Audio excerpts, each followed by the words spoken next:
I-level up muna natin yung health natin bago natin i-level up yung bulsa natin. Ayos ba yan? Yes! And so I'm your first speaker. I'm Zainab Magpanwa. I'm a pharmacist by profession. So meron akong ikukwento na secret, pero please lang, huwag makakalabas dito. Agree ba kayo doon? Yes! Siguraduhin nyo walang makakalabas, ha? Yes! Parang hindi na nag-yes yung ulit! Walang makakalabas sa sikreto ko. Dati po akong drug lord. Bagong buhay na. Hindi naman ako natukhang ng panahon ni Duterte. Ngayon lang ako natukhang kasi yung kasama ko taga-Pidea na. Okay? Ayos ba yan? Yes! Ay, parang nagdalawang isip kayo. Mukha ba akong drug lord? Ayan. So, since I'm a pharmacist po, believer talaga ako ng mga synthetic medicine before. Agree? Marami ba kayo nakilalang pharmacist na katulad ko? Yan, I'm a close-minded person before, hindi ako naniniwala sa natural wellness. Pero dahil nagbagong buhay na ako, ang ikukwento ko sa inyo ay about wellness. Okay? Ayan, so paano ba na-level up yung wellness, no? So, ayan, next po, no? Sabi po dito, siguro alam nyo na itong kasabihan na to, pero hindi nyo naman iniintindi ng mabuti. Okay? Ang pagkain daw na kinakain nyo ay pwedeng magbigay sa inyo ng dalawang bagay. Una, maging gamot, at pangalawa, maging lason. Magiging lason kapag overdose ka. Hindi. Magiging lason kapag ang kinain mo ay unhealthy. Basura. Yung masasarap, yun yung kadalasang unhealthy. Poison. Diba?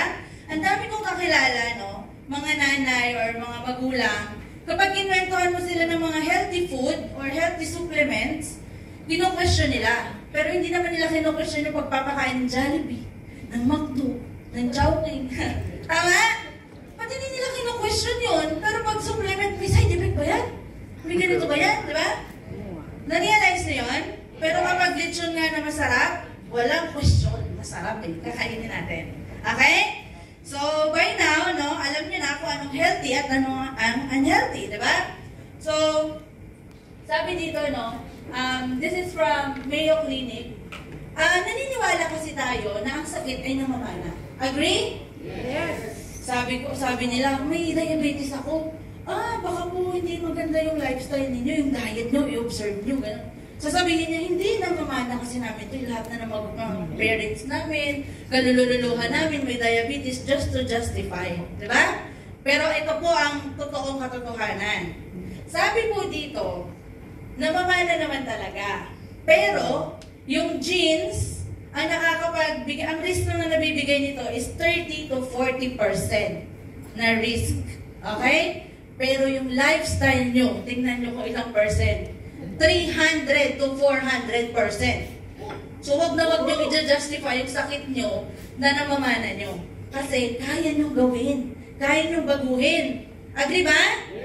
So, ngayon, i-level up natin yung belief natin dyan, ha? Ang lahat ng sakit ay pwedeng ma-prevent. Okay? Hindi porkit may cancer yung nanay mo, sigurado magkaka-cancer ka, kaya pabayaan mo na yung sarili mo. Total, magkaka-cancer ka lang din naman. Ayos ba yun? Naintindihan nyo? Yes. So by now, ang layo naman ng 30 to 40% sa 300 to 400%. Tama? Kaya-kaya natin labanan ng sakit. Okay. Ako po, naging health advocate ako kasi yung pinaka-work ko po kasi ay sa ICU before. No? 2014, no? Nasa ICU po ako. Hindi po ako na ICU, ha? Nagtatrabaho ako sa ICU. Okay. Kaya nga, nung time na yon, namulat ako na ang buhay talaga ay napaka-ikli. Ang buhay ay pwedeng mawala sa isang iglap. Kasi nga, araw-araw ng buhay ko sa ICU, may namamatay. Yes, 12 yung pasyente ko doon, full load kami, adult ICU, napupunta din ako sa ER, sa pedia na ICU, pati po sa neuro ICU. Lahat na lang po ng na-ICU. Ayan, pati sa heart problem, no? So, that time po, 2014, hindi ko man din alam, no, kung, sabi ko nga, parang, this is God's will, no, na mapunta ako dito kasi nga, it brings me my purpose ngayon sa life ko. Kasi, yung father ko, 2014, while I was in St. Luke's ICU, na nagtatrabaho, nagkaroon ng brain aneurysm. Narinig niyo na ba yun? Yes. So, brain aneurysm, naka-define po dito, no, nag-bulge po yung kanyang ugat sa brain. Actually, 5 years before siya ma-stroke, palagi na siyang sinasabihan ng doktor na very critical siya for aneurysm, kaya bawal siya magalit, bawal siya mapagod, no? Pero matigas ulo ng tatay ko. May mga magulang di ba kayo matigas ulo? Ayan, naku, palambutin na natin yan. No? Pakausap niyo sa akin, lalambot yan. Okay? So, yung father ko po, nung nagka-aneurysm, hindi na nga kinayanan ng ugat niya, pumutok yun, nag-cause ng bleeding sa brain niya. And that bleeding is very fatal. Sabi dito, life-threatening. God's grace, no, nabuhay pa rin siya, pero half of the body is already paralyzed. Okay? Right side. So, yun po yung nangyari sa father ko. And ikukwento ko po ngayon kung paano na-level up, no, yung wellness ng tatay ko sa ganda ng Amhari products. Excited ba kayo malaman? Ayan. Marami kayo matututunan ngayon na hindi nyo pa naririnig. Kaya kung ako sa inyo, tutok lang. Dapat naka-eye to eye tayo. Walang makikipag-marites dyan. Ayoko ng marites habang nagsasalita ako.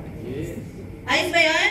Yes! Para saan ba to? Para sa akin ba? Para sa inyo? Para sa inyo. Diba? Pinag-aralan ko to eh. Diba? Ngayon nila ito maririnig sa pharmacist point of view. Bakit po yung pharmacist na yan na-convince? Bakit siya bilib na bilib? Hindi nyo ngayon malalaman. Okay? So, next. Dahil nga naging advocate ako, no, sobrang nagustuhan ko to yung ginagawa namin dito. Naging part ako ng ALB. And what we do here is to educate people. That's what I'm doing now. Tama? Yes. I'm educating you guys. So, dahil holistic wellness yung pinopromote natin, no, and hindi natin mapopromote ang holistic wellness kung wala tayong ginagawa. Okay? Mapopromote mo ba yung holistic wellness kung same pa rin yung ginagawa mo? Kumakain ka pa rin ng mga unhealthy food? Hindi, no? Hindi mo rin kasi makukompleto yung pagkain mo sa isang araw. Kaya mo bang i-measure yung vitamin C mo, yung B-complex mo sa isang araw, based sa kinakain mo? Sinong nagme-measure ng ganon? Kahit nga calorie, di nyo mabilang eh. Di ba? Yung vitamins pa kaya. Kaya, no? Kailangan natin ng nutrition. Magandang nutrition. Sabi dito, better nutrition daw, ay nagbibigay talaga ng, nagpapalower ng risk natin sa napakadaming sakit. Nakakapagpahaba ng buhay. O nakakaiwas sa mga diabetes at cardiovascular, na pati po sa immune system, nagpo-boost yan. So hindi ko po invento yan kasi World Health Organization yan. Okay? So hindi pa ako nag-invento. That's really true, no? And then we have here, no, from Philippine Heart Association, no? Isa sa mga tinitingala din when it comes sa cardiovascular health, no? Sabi dito, ito daw yung klase ng pagkain na kailangan natin kainin sa isang araw. Okay? Para maging healthy. Pero, most of the time, we cannot do this.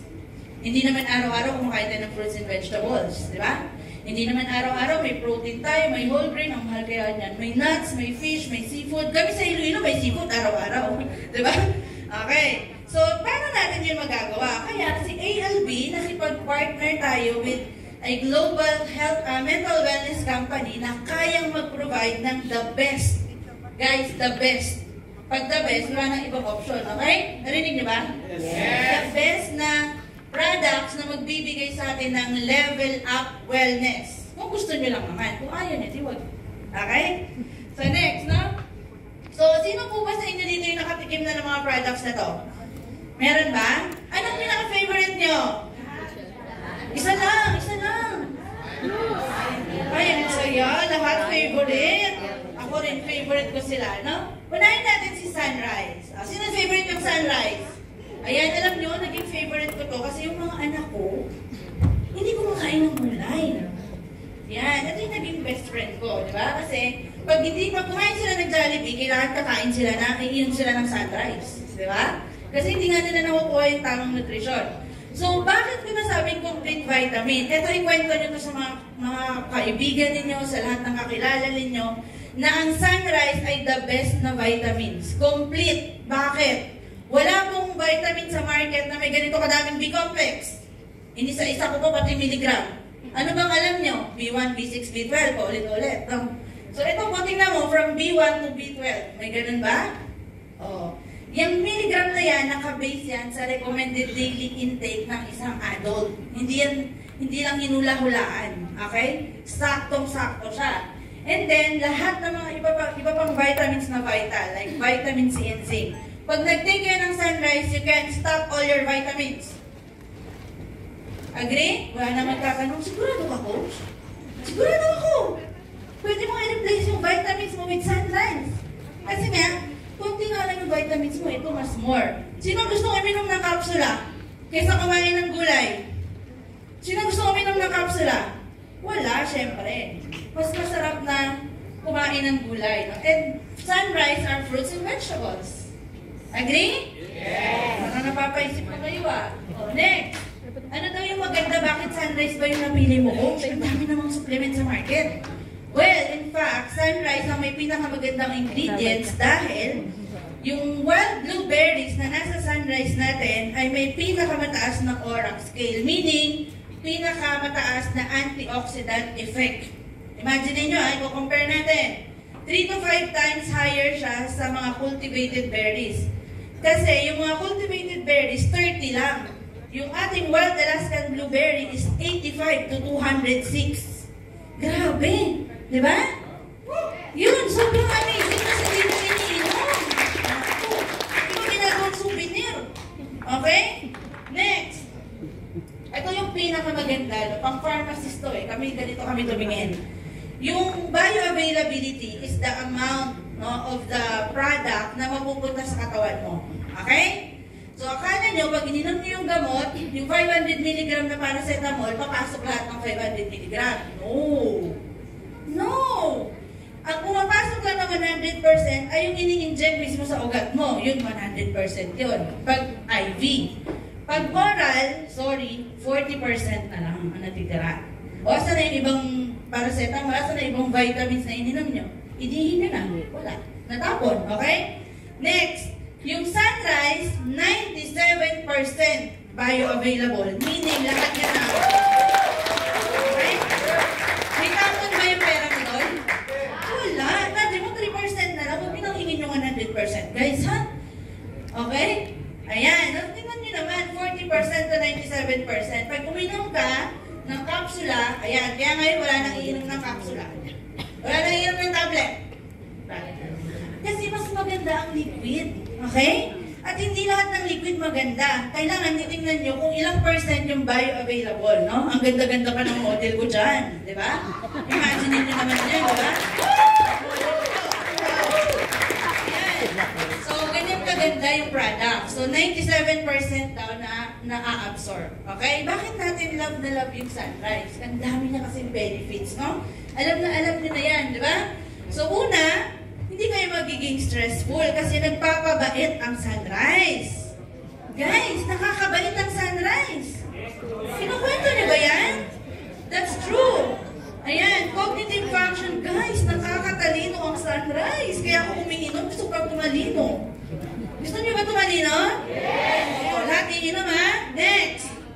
Healthy digestion. Ako, ang iba pag-inom daw napupupo agad. Kasi nilalabas yung basura. Diba? Ayan, next. Energy. Di ba gusto niyo ng energy? Yes! O, sige nga, sabihin nyo nga. Level up! Level up!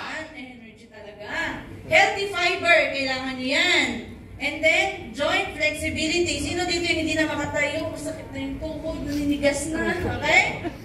Titibay ang tuhod nyo. Okay? Pampatibay ng tuhod. Yan, Coach Max. Damihan mo pa ng sunrise. Ayan. Okay, no? So, nakakatawa to, no? Yung anak ko, nag-start sila mag-take ng sunrise at the age of 3. So, guys, hindi ako nandadaya sa inyo. Kung ano sinasabi ko, ginagawa ko sa buhay ko. Kasi mismo mga baby ko, lover ng sunrise. Ito si Zian yan, yung panganay ko. 4 or 5 years old pa lang siya niyan.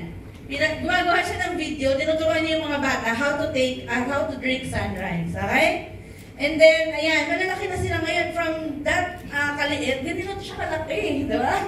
Ano na siya ngayon, 11. And both of my kids now are taking sunrise. And si Zed, yung pangalawa ko, no, na-diagnose kasi siya na may slight na hydrocephalus when I was pregnant dahil sa complication ng work ko sa St. Luke's that time, no? Pero God's grace, nung nilabas siya, normal. Pero nagkaroon siya ng speech delay at the age of 3.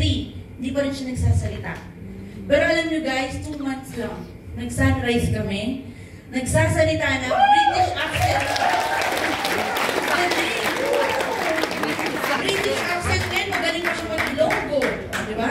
Siyempre yung Ilonggo niya slang, kasi British accent yung ano niya. Okay? So, makakainom niyo din ba ito sa mga apo niyo? Sa mga kids niyo? Yes, promote this, no? Ayan, next na tayo. Sino yung favorite ng sunset? Ayan, kasi nga, di ba, yung mga madaming utang na hindi makatulog. Sunset ang solusyon. Alam niyo ba yan? Pag nag-represent ako, sabi ko, yung mga nahihirapan matulog, dalawa lang yan, yung maraming pera at maraming utang. Ate Raquel, marami kang pera, nahihirapan kang matulog? Diba? Kasi sabi nila, dalawa lang din, nag-iisip ka kasi kung mananakawan ka, saan mo gagastusin yung pera mo, diba? Or nagbabantay ka, no? So, yung sunset po, no? Napakaganda niya. Ito pa, pakinggan niyo to, kahit sinong doktor, pakitaan mo ng sunset, mabibili. Bakit? Walang kahit anumang ganitong preparation sa market. Guys, I mean it. Wala. Yung sunset na yan, that's a powerful combination ng 4 na mga oil-soluble vitamins na hindi mo makikita kahit sa ang pharmaceutical company pa yan. I'm sure of that. Okay? So, wala tayong ganitong combination sa market, only in sunset. No? May vitamin D3 ka na, may astaxanthin ka pa, may vitamin E at may fish oil ka na. And syempre, hindi pipitsugin to. Ayoko mag-promote ng pipitsugin. Sorry. Okay? This is nutrition at its finest. Yeah. Kasi yung vitamin E, hindi siya normal na vitamin E. Yung iniinom nyo, pangit yan. Yung tocopherol, yung nabibili nyo, hindi yan maganda. Ito yung pinakamaganda, tocotrienol. Then yung fish oil natin is the best. Ito yung purest source of fish oil na meron tayo. Okay? Kung nandidiri ka pa inumin yung sunset mo, naku, you're missing a lot. Inumin mo na. Laklakin mo pa, di ba? Next. Based on PubMed, this is a scientific research. No? Hindi dito gawa-gawa. Hindi ako nagmamarites. Hindi ako mahilig doon. I'm evidence-based, no? So, lahat ng mga researches na to, sinasabi na ang tocotrienol na galing sa atsuete na nasa sunset can be an anti-breast cancer agent. Yes, inaaral na yan ngayon. Pino-formulate na nila. Meron na sa atin eh.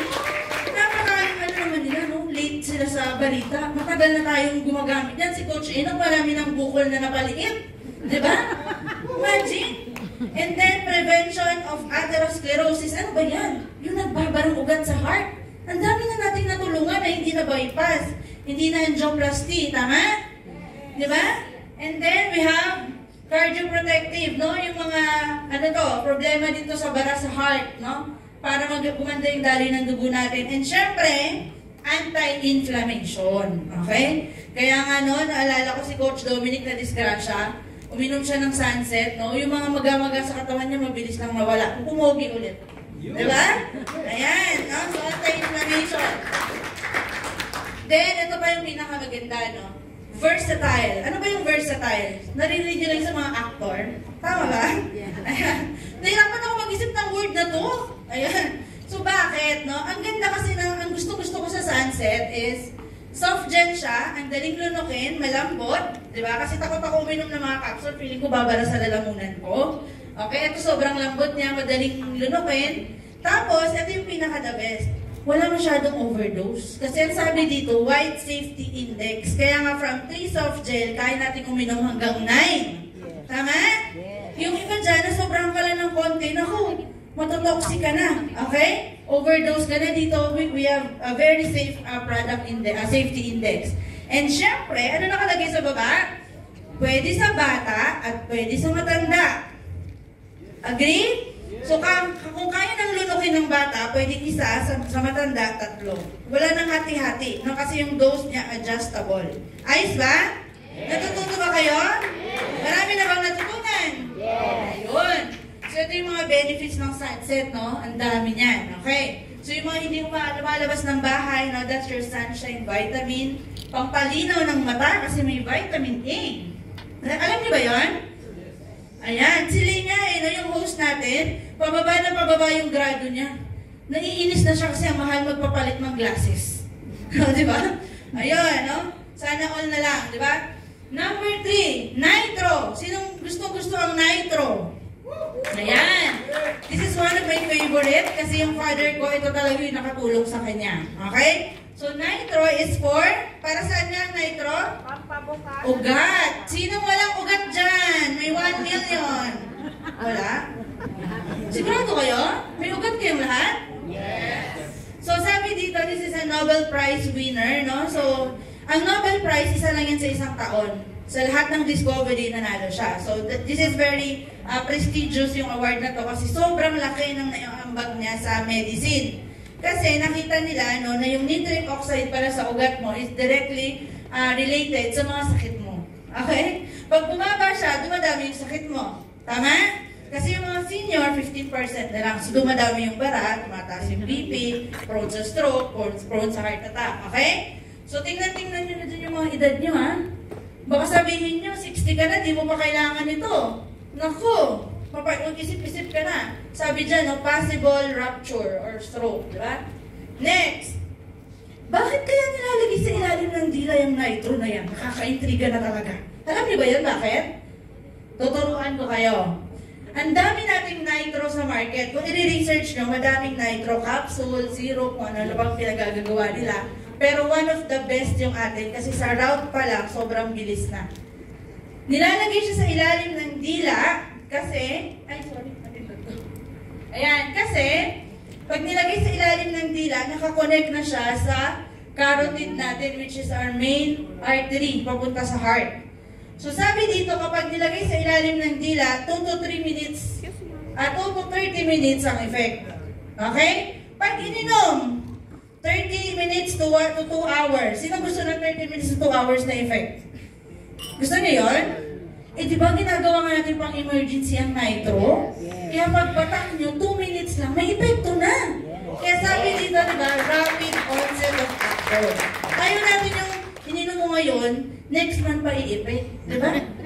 Pangit yun, diba? Ayan, next. Extraordinary benefits. Bakit? Sobrang ganda. Sabi ko nga sa mga kinakausap ko, dati ang dami kong bitbit na gamot. Diba? Ngayon, iisa lang ang bitbit ko, nitro. Bakit? Eh, lahat buhan yun eh. Diba? May ganun ba kayong product? O, sige nga. Sabihan nyo nga yung may mga products. May ganun ba silang product? Tingnan nyo naman. Mula ulo hanggang paa may ugat. Agree? Yes. Lahat ng ugat na yan, nakikinabang sa nitro. Ibig sabihin, buong katawan mo mula ulo hanggang paa nakikinabang sa nitro. Matutulungan ng nitro. Tama? Yes. So wala ka nang hahanapin pa. Di ba? Hindi ka naman robot eh. Lahat tayo may ugat. Tama?